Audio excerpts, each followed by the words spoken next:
ونصلي ونسلم على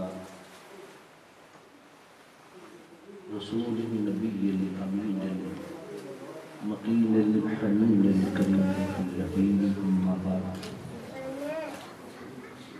فأعوذ بالله من الشيطان الرجيم بسم الله الرحمن الرحيم قال الله تبارك وتعالى في القرآن المجيد إنا أنزلناه في ليلة القدر وما أدراك ما ليلة القدر ليلة القدر خير من ألف شهر صدق الله مولانا العظيم مولاي صل وسلم دائما أبدا على حبيبك خير الخلق كلهم هو الحبيب الذي ترجى شفاعته لكل هول من الأحوال الداهمين إن الله وملائكته يصلون على النبي يا أيها الذين آمنوا صلوا عليه وسلموا تسليما اللهم صل على محمد وعلى وسلم عليه. قابل سعادت احترام ذی احتشام احباب گرام قدر واجب تقریم دوستو میرے بزرگوں معزز خواتین و حضرات، اللہ رب العزت کی توفیق سے ہم ماہ محرم الحرام کی ان حرمت والی ساعتوں میں امام بارگاہ محمد و آل محمد ہونے والی سالانہ شب عاشور کی اس عظیم برکت والی رات میں امام علی مقام امام حسین اسلام اور ان کی آل کی محبت میں سیدہ کائنات فاطمہ الزہرا سلام اللہ علیہا کی بارگاہ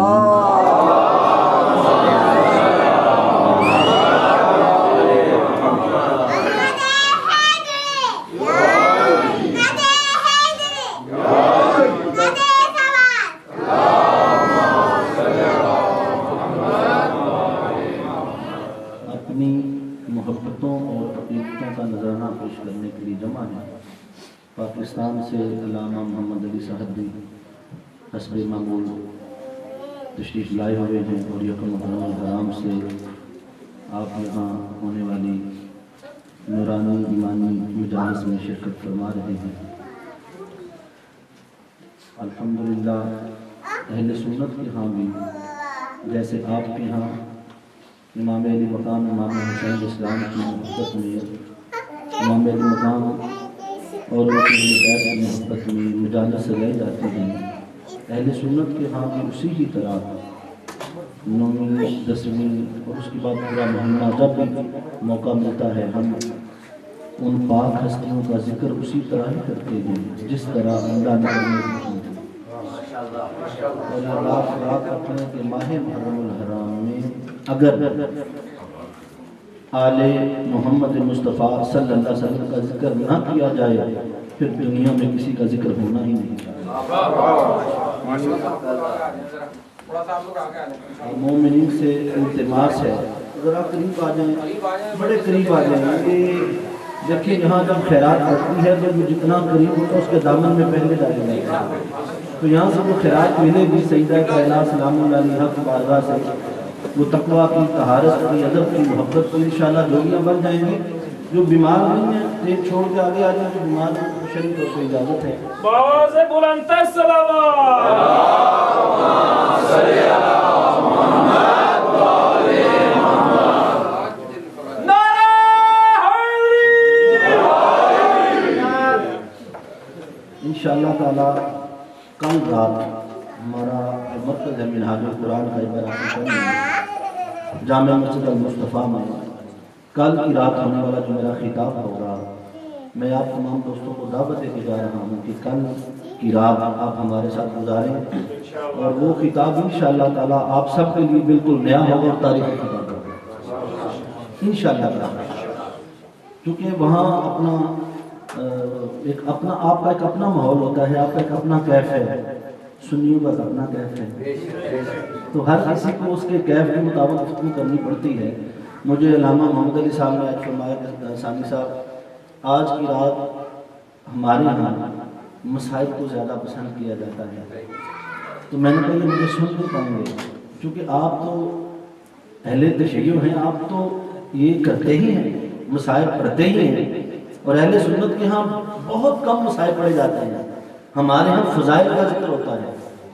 اہل سنت میں اگر کسی نے سب سے پہلے مسائل پڑھے ہیں تو میرے استاد محترم حضور شیخ الاسلام پروفیسر ڈاکٹر محمد طاہر القادری صاحب ہیں۔ ان کا ایک خطاب ہے، اگر آپ ان کو سننا چاہیں، حضور شیخ الاسلام کے 10,000 خطابات کو اگر میں ترازو میں ایک طرف ڈال دوں، 10,000 خطابات کو، اور وہ ایک جو خطاب ہے جس کا عنوان ہے کربلا سے شام تک، کیا عنوان ہے بولیے؟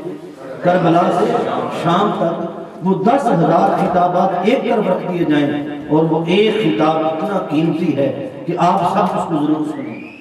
اور میں اپنی گفتگو سے پہلے مجھے وہ ایک واقعہ یاد آیا، ہم چھانگا مانگا میں تھے سیر کرنے کے لیے، جب ہماری کلاس فارغ ہوئی یونیورسٹی سے تو ایک دن ہمارے استاد محترم حضور شیخ الاسلام پروفیسر ڈاکٹر محمد طاہر القادری صاحب نے ہمیں دیا پوری کلاس کو، تو ہم ان کے ساتھ چھانگا مانگا کی سیر پہ تھے، تو ان کی سپورٹ کا انتظام ہوتا ہے، ہر کسی کو ملنے کی اجازت نہیں، ظاہر ہے یہ بات بہت سارے لوگوں کو یہ بات سمجھ نہیں ہے کہ قیادت کی ہمیشہ حفاظت کی جاتی ہے، جو لوگ اپنے قائد کی حفاظت نہیں کر سکتے وہ اپنی جماعت نہیں کر سکتے، یہ بات یاد رکھیں۔ حضور شیخ الاسلام پروفیسر ڈاکٹر محمد طاہر القادری صاحب نے جب لانگ مارچ کیا تو کئی لوگوں کی نظر فقط کنٹینر پہ تھی کہ وہ کنٹینر میں بیٹھے ہیں، انہیں یہ نہیں پتا تھا کہ کنٹینر میں بیٹھ کر قیادت کیا کر رہے ہیں۔ امام علی مقام امام حسین اسلام جب کربلا میں تھے 71 لاشیں میرے حسین کندھوں پہ اٹھا رہے تھے، سب سے پہلے خود نہیں گئے بلکہ قائد پہلے اپنی لیڈرشپ کو اپنے کارکنوں کو تیار کرتا ہے، ان کو بھیجتا ہے، جب وقت آتا ہے پھر قیادت اپنی قربانی دیتی ہے۔ تو وہ ہم وہاں موجود تھے، ایک شخص دور سے وہ کوشش کر رہا تھا کہ مجھے حضور شیخ الاسلام کے قریب جانے دیا جائے، گاڑوں میں روک لیا، اس نے شور مچانا شروع کر دیا۔ یہ آپ سمجھ لیں کہ آج سے تقریباً 15-20 سال پہلے کی بات ہوگی، تو اس نے دور دور سے پکارنا شروع کر دیا۔ تب حضور شیخ الاسلام کی عمر میں بھی داڑھی کالی تھی، ینگ تھے، تو آپ نے فرمایا بھی اس جوان کو آنے میں کیوں روکتے ہو، چھوڑ دو اس کو آنے میں۔ تو گاڑوں نے اس کو چھوڑ دیا۔ اب اسی شخص کے لفظ بولتا ہوں، وہ آپ کے قریب آیا، اس نے کہا پروفیسر صاحب میں اہل تشیع ہوں، میں اہل تشیع میں سے ہوں، میں نے آپ کا ایک خطاب سنا ہے محبت اہل بیت میں، اور میں یہ سارے مجمع کو گواہ بنا کے کہہ رہا ہوں اللہ کی عزت کی قسم، اگر اس خطاب پر اللہ رب العزت نے آپ کو جنت نہ دی میں اللہ کی جنت میں نہیں جاؤں گا، میں اللہ کی جنت میں نہیں جاؤں گا۔ آپ نے اس کے منہ پہ ہاتھ رکھ دیا، فرمایا بیٹے ایسی باتیں نہیں کرتے، ایسی باتیں نہیں کرتے، اللہ رب العزت بڑا کریم ہے، وہ سب کو جنت دے گا، ایسی بات نہیں کرتے۔ اس نے کہا حضور میں ایک آپ نے چونکہ اہل سنت میں جس انداز میں محبت اہل بیت کو زندہ کیا ہے، لوگ ڈرتے تھے اہل سنت، اہل بیت کی محبت میں آنسو بہانا اس کو عجیب سمجھتے تھے، ڈرتے تھے کہ ہم کیوں آنسو بہائیں۔ یہ بات یاد رکھنے حضور شیخ الاسلام پروفیسر ڈاکٹر محمد طاہر القادری نے اس صدی میں خارجیت کا جنازہ نکال دیا ہے۔ آپ ان کے کل ہونے والے انٹرویو کو سنیں، یہ جو 2 دن مبشر الامام کے ساتھ ہوئے، انہوں نے جو شہادت کا درجہ بیان کیا ہے، خارجیت اس زمانے میں بھی تھی، یزید بھی خارجیت سے تعلق رکھتا تھا، ابن زیاد کا تعلق اسی سے تھا۔ یہ بات یاد رکھیں، جو نہتے کمزور معصوم بچوں کو پانی بند کر دے، انہیں بھوکا رکھ کے قتل کرتے ہیں، وہی خارجی ہوتے ہیں۔ خارجیوں کا جنازہ نکال دیا۔ آپ نے اس جوان کے منہ پہ ہاتھ رکھا، اس نے کہا میں آپ کو ایک شعر سنانا چاہتا ہوں، وہ شعر میں آپ کو سنا دیتا ہوں۔ اس نے کہا کہ روک دیتے ہیں شریعت کے تقاضے ورنہ،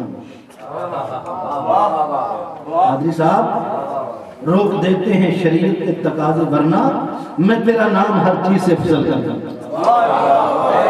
میں تیرا نام ہر چیز سے افضل کر دوں۔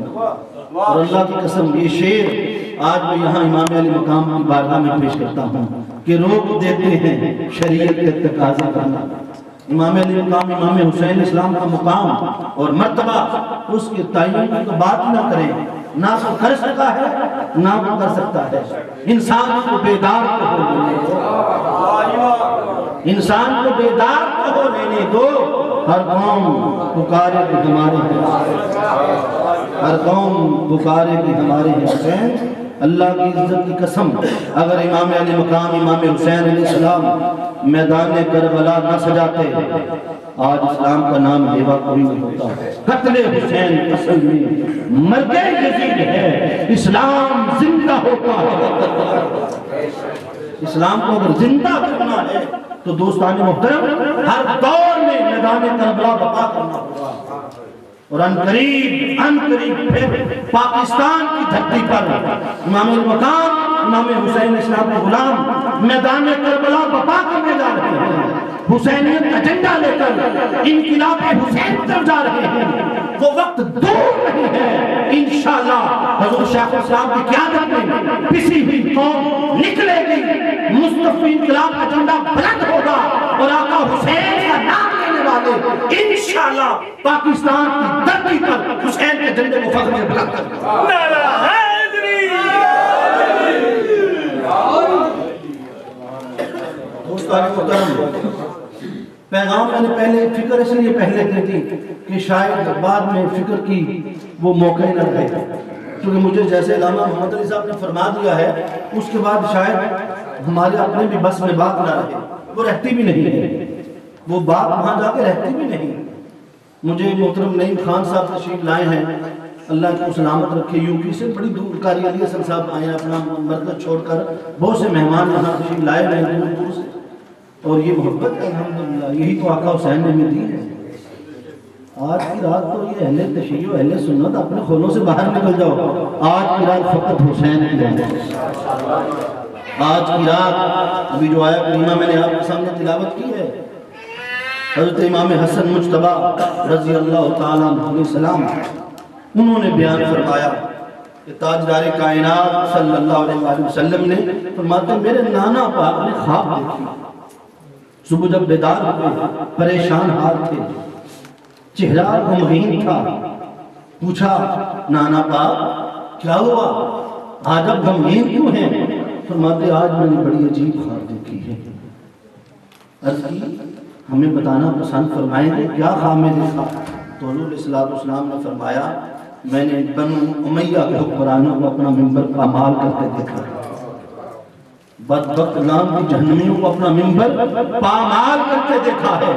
جب تاجدار کائنات صلی اللہ علیہ وآلہ وسلم کا دل غمگین تھا، میرے آقا رنجیدہ خاطر تھے، رات یہ خواب دیکھا، اس پریشانی کو دور کرنے کے لیے، میرے آقا کے ملال کو دور کرنے کے لیے، میرے آقا کے اس غمگین کی حالت کو دور کرنے کے لیے رب کائنات نے جبرائیل علیہ السلام کو بھیجا، فرمایا جبرائیل جا میرے مصطفیٰ کے غم کو دور کر، یہ قرآن کی آیات لے جا، اِنَّا أَنزَلْنَاهُ فِي لَيْلَةِ الْقَدْرِ وَمَا أَدْرَاكَ مَا لَيْلَةُ الْقَدْرِ لَيْلَةُ الْقَدْرِ خَيْرٌ مِنَ أَلْفِ شَهْرٍ۔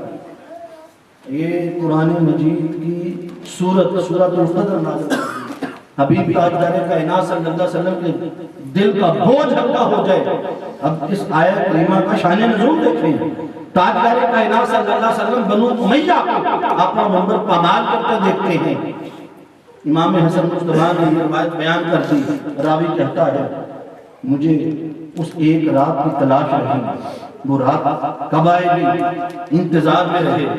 فرماتے جس دن بنو امیہ کی سلطنت ختم ہوئی، ان کا دور حکومت ختم ہوا، وہ 92 سال پہ محیط تھا، 92 برس پہ بنو امیہ کا دور حکومت کتنا تھا؟ 92 برس۔ فرماتے جب میں نے حساب لگایا تو وہ 1000 مہینے بنتے تھے۔ کتنے؟ 1000 مہینے بنتے تھے۔ گویا تاجدار کائنات صلی اللہ علیہ وآلہ وسلم کو رب کائنات نے وہ جو دل پہ غم تھا کہ ان کے 1000 مہینے بنو امیہ کے میرے مصطفیٰ اپنے دل کے غم کو اتار دے، وہ تیرا منبر پامال کرنے والے ان کے 1000 مہینے ایک طرف ہوں گے۔ لیلۃ القدر وہ شب عاشور جو میدان کربلا میں مصطفیٰ تیری یاد میں آئے گی، وہ شب عاشور جو بیٹی سکینہ کی ہوگی، جو حضرت عباس کی ہوگی، جو حضرت کی ہوگی، جو حضرت امام قاسم کی ہوگی، جو تیرے پیارے مصطفیٰ کی رات کی ایک رات ایک طرف ہوگی، ان کے 1000 مہینے ایک طرف ہوگی۔ نعرہ تکبیر، نعرہ رسالت، پنجی نعرہ پنجی تنتین سولک، جم کے بولا نعرہ حاضری۔ اسلام نے فرمایا میں اپنی علمی ذمہ داری سمجھتے ہوئے ان کے لفظ ہیں۔ حضور شیخ الاسلام نے جب اس آیا کا شان نزول بیان فرمایا، انہوں نے فرمایا کہ میں طاہر القادری اپنی علمی ذمہ داری پر اجتہادی اطلاع کرتے ہوئے اس بات کا اعلان کر رہا ہوں، وہ شب قدر آج کی رات شب دوستان محترم ایسے دعائیں قبول نہیں ہوتی ہیں۔ دیکھیں قرآن مجید کی ایک ایک آیت کئی کی تفاسیر ہیں، آپ پڑھیں۔ اللہ رب العزت نے اس قرآن کو جو نازل کیا قلب مصطفیٰ پر، تو میرے آقا نے فرمایا قرآن کے ساتھ ظاہر ہے، قرآن کے ساتھ باطن ہے۔ کسی نے اپنے آقا کو ایسا بھی ہے جو قرآن کے ظاہر کو بھی جانتا ہو باطن کو بھی جانتا ہو، فرمایا ہاں ایک ہستی ہے کائنات میں جسے علی کہتے ہیں۔ علی قرآن کے ظاہر کو بھی جانتے ہیں، قرآن کے باطن کو بھی جانتے ہیں۔ تو جس کو رب کائنات جس کے سینے کے پردے اٹھا دے، یہ بات یاد رکھیں، آج کی رات یہ جو شب عاشور کی کربلا کی رات ہے، یہ بہت بھاری رات ہے، نہیں خبر کل کی صبح کے بعد کیا ہونے جا رہا ہے۔ آج کی رات جو تیاری کی رات ہے، ہم وہاں تک جائیں گے، مگر اس سے پہلے کچھ دو باتیں جو آپ کو بتانا ضروری سمجھتا ہوں۔ اللہ رب العزت نے قرآن مجید فرقان حمید میں، اب اس لیے میں نے تمہید میں آپ کو اس لیے بات بتا دی تاکہ آپ اپنے دامن میں ان رحمتوں کی گھڑیوں کو سمیٹنے کے لیے تیار ہو جائیں۔ اور آج جب یہ مجلس ختم ہوگی ہماری انشاءاللہ تعالیٰ، آپ تو ساری رات میں لگے رہیں گے، سلسلہ آپ کا چلے گا جیسے روٹین میں چلتا ہے۔ ہم کل کے پروگرام کی تیاری میں چلے جائیں گے، آپ رہیں گے، مگر انشاءاللہ تعالیٰ جب آپ کا پروگرام ختم ہوگا پھر کل آپ ضرور تشریف لائیں گے، ہم آپ کا انتظار کریں گے۔ اللہ رب العزت نے قرآن مجید فرقان حمید میں ہم دن میں 5 بار پڑھتے ہیں دن الصراط المستقیم نماز میں، کیا بڑی قابل توجہ بات ہے۔ اللہ رب العزت جب ہم نماز پڑھتے ہیں تو کیا کرتے ہیں؟ اہدنا الصراط، اے اللہ ہم سب کو سیدھا رستہ، بولیے سیدھا رستہ، اہدنا الصراط المستقیم، باری تعالیٰ میں سیدھا رستہ۔ ایک تو یہاں اللہ رب العزت نے اجتماعیت کا تصور دیا، یہ بات یاد رکھیں۔ آپ جب تنہا نماز پڑھتے ہیں اپنے گھر میں تو آپ پھر کیا دعا کرتے ہیں؟ اہدنا الصراط المستقیم، باری تعالیٰ ہم سب کو سیدھا رستہ دکھا۔ آپ مسجد میں باجماعت نماز پڑھیں تو کیا دعا کرتے ہیں؟ باری تعالیٰ ہم سب کو سیدھا رستہ۔ تو مطلب یہ کہ جو سیدھے رستے پہ نہیں ہیں ان کے لیے بھی صراط مستقیم کی دعا کیا کرتے ہیں۔ نماز اجتماعیت کا درس دیتی ہے، اسلام اجتماعیت کا درس دیتا ہے۔ یہاں کسی گروہ کو کسی فرقے کو دہشت گردی کی اجازت، بولیے تو یہ خارجی ٹولہ اگر دہشت گرد ہے تو پورا اسلام دہشت گرد بولیے نہیں ہے۔ امام علی مقام امام حسین جو کربلا میں تھے تو امام علی مقام امام حسین نے پہل نہیں کی، امام علی مقام مسالت کی کوشش کرتے رہے، آخری رات تک مسالت کی ہے۔ امام علی مقام نے صبح جنگ شروع ہونے سے پہلے ان کے سامنے مسالت رکھی ہے کہ دیکھو میرا تمہارا جھگڑا نہیں ہے، میں حسین ہوں، میں اس نانا کا نواسا ہوں جس نے طائف میں پتھر کھا کر دعائیں دی ہیں، لڑنے نہیں آیا ہوں، مگر شرطیں ایسی اتنے زیادہ رکھی تھیں کہ حسین ان شرطوں کو مان نہیں سکتے تھے کیونکہ وہ حسین تھے، یزید کے سامنے پھر نامحالہ وہ واقعہ سب سے تاریخی واقعہ میدان کربلا کا پیش آیا جس کی آج ہم انشاءاللہ بات کرنے جا رہے ہیں۔ تو ایک تو اسلام کے اندر ہمیشہ دیکھیں اجتماعیت کا درس ہے۔ آپ نے نماز پڑھی، نماز مسجد میں آ کر کتنی نمازوں کا مجھے بتائیں ثواب ملتا ہے؟ 27 نمازوں کا، 27 کتنی نمازوں کا؟ آپ اسی نماز کو لے جائیں مکہ پاک میں، مدینہ پاک میں، مدینہ پاک میں ایک نماز کا ثواب ہے 50,000 نماز کے برابر۔ مکہ پاک میں چلے جائیں تو ایک نماز کا ثواب ہے 1,00,000 نماز کے برابر۔ جتنا بڑا اجتماع ہے اتنی بڑی ثواب، بولیے دیکھیں نا آپ نے گھر میں نماز پڑھی، اب عقل کو دیکھیں، آپ گھر میں تنہا نماز پڑھ رہے تھے، مسجد میں آئے امام صاحب نے پڑھا آپ نے سنا، ایسے ہی ہے؟ مسجد میں آ کے امام کے ساتھ پیچھے کھڑے ہوتے ہیں نہیں؟ اپنے امام کا ادب کیا کریں. میدان کربلا میں جنہوں نے اپنے امام کا ادب نہیں کیا ان کا نام مٹ گیا ہے. یہ بات یاد رکھنا. مسجد میں آئے امام نے پڑھا، آپ نے تھوڑا پڑھا، آپ نے سنا، مگر گھر میں آپ نے زیادہ تلاوت کی، آپ کو ثواب ایک نماز کا ہے، مسجد میں 27 نماز کا ہے. باری تعالیٰ ایسا نہیں فرمایا میرے بندوں اس لیے تمہیں ثواب بڑھا دیا، ادھر تم تنہا تھے ادھر میرے بندوں کے ساتھ ملے ہو، بندوں سے محبت کی ہے، حال احوال جانا ہے، بس میرے بندوں سے پیار تم کرتے رہو، ثواب میں تمہیں عطا کرتا رہوں. امام مقام امام حسین علیہ السلام کا یہی پیغام عمل ہے. اہدنا الصراط المستقیم. ہم وقت یہ دعا کر رہے ہیں، باری تعالیٰ نے سیدھا رستہ دکھا. صراط الذین انعمت علیہم، مولا ان بندوں کا رستہ جن پہ تو نے انعام کیا ہے. اب رستے کی نشاندہی مانگی کہ وہ رستہ جو تیرے انعام یافتہ بندوں کا تھا. اب اس پر قرآن مجید فرقان حمید نے ان انعام یافتہ بندوں کی آگے ڈیفینیشن کر دی کہ اگر تم انعام یافتہ بندوں کو ڈھونڈنا چاہو، دیکھنا چاہو، تو ان کی تلاش کرنی ہے. وہ کون بندے ہوں گے؟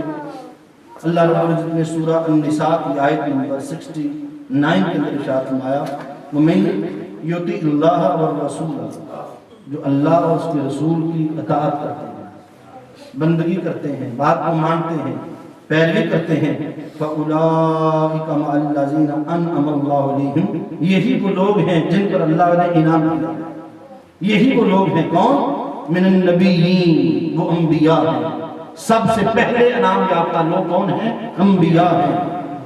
والصدیقین، اور دوسرا درجہ صدیقین کا ہے انعام یافتہ بندوں میں. والشہداء، اور تیسرا درجہ شہداء کا ہے.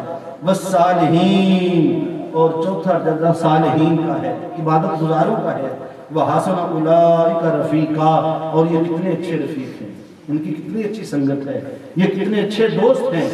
اللہ رب العزت نے انعام یافتہ بندوں کا جو قرآن میں ذکر کیے وہ 4 ہیں. انبیاء، بولیے انبیاء، اور دوسرے درجے پر دوسری بڑی نعمت صدیقیت، تیسری بڑی نعمت صالحیت، شہداء، شہادت. 4 بڑی نعمتیں ہیں. اور یہ بات یاد رکھ لیں، کائنات کی جتنی بھی نعمتیں ہیں وہ صدقہ مصطفیٰ ہے. کائنات میں جس کو جو ملا، انبیاء کو رسالت ملی تو صدقہ میرے مصطفیٰ کا. کسی کو اگر صالحیت ملی ہے تو صدقہ میرے مصطفیٰ کا. کسی کو صدیقیت ملی ہے تو صدقہ میرے، بولیے، اور کسی کو اگر شہادت ملی ہے تو یہ بھی صدقہ میرے مصطفیٰ کا. اللہ رب العزت نے ساری نعمتوں کا مرکز، ماوا، منبع اپنے مصطفیٰ کو بنایا ہے. اسی لیے میرے آقا نے فرمایا انما انا قاسم واللہ یؤتی، میں تو تقسیم کار ہوں، تقسیم کرتا ہوں، بے شک تقسیم میں ہی کرتا ہوں، دینے والا اللہ ہے. تقسیم، بولیے، جتنی بھی نعمتیں ہیں وہ ساری کی ساری بوسیلہ مصطفیٰ ہیں، بوسیلہ مصطفیٰ ہیں. رب کائنات نے 7 لاکھ انبیاء بھیجے، ان انبیاء کو نعمتیں دی، کمالات دیے، مدارج دیے، شانیں دی. کسی کو 1 نبی کو درجہ دے دیا، کسی کو 2 دے دیے، کسی کو 3. کمالات بڑھتے رہے، درجات بڑھتے رہے، ان کے مقامات بڑھتے رہے. اللہ کی وہ تقسیم ہوتی رہی. مگر جب بات آ گئی آمنہ کے لال کی، جب بات آ گئی حسین کے نانا محمد مصطفیٰ کی، نبوت کے جتنے کمالات تھے، جتنے درجات تھے، جتنے کمالات، جتنا عروج تھا، وہ سارے کا سارا فرمایا اے گروہ انبیاء، تم سب کو باندھ کے دیا ہے، مگر سنو میں نے مصطفیٰ کو وہ کچھ دیا ہے وہ تم میں سے کسی کو نہیں دیا. ارے وجود ایک تھا، وجود محمد مصطفیٰ، اسی وجود میں وجود ایک تھا. آدم کو اسی میں جمع کر دیا. وجود ایک تھا، ابراہیم کو اس میں رکھا. وجود ایک تھا، اسماعیل علیہ السلام کو اس میں رکھا. وجود ایک تھا، داؤد کو جمع کر دیا. وجود ایک تھا، یحییٰ کو جمع کر دیا. وجود ایک تھا، عیسیٰ کو جمع کر دیا. وجود ایک تھا، موسیٰ علیہ السلام کو جمع کر دیا. ارے میرے حسن کے پرتو چمکتے رہے، کہیں میرے حسن کا ایک پرتو چمکا میں نے آدم بنا دیا، کہیں دوسرا پرتو چمکا میں نے ابراہیم خلیل بنا دیا، کہیں تیسرا پرتو چمکا میں نے اسماعیل ذبی اللہ بنا دیا، کہیں میرے حسن کا پرتو چمکا میں نے موسیٰ کلیم اللہ بنا دیا. حسن چمکتا گیا، انبیاء بنتے گئے. جب سارے حسنوں کو ایک جگہ پہ جمع کر دیا تو حسن محمد مصطفیٰ بن گیا.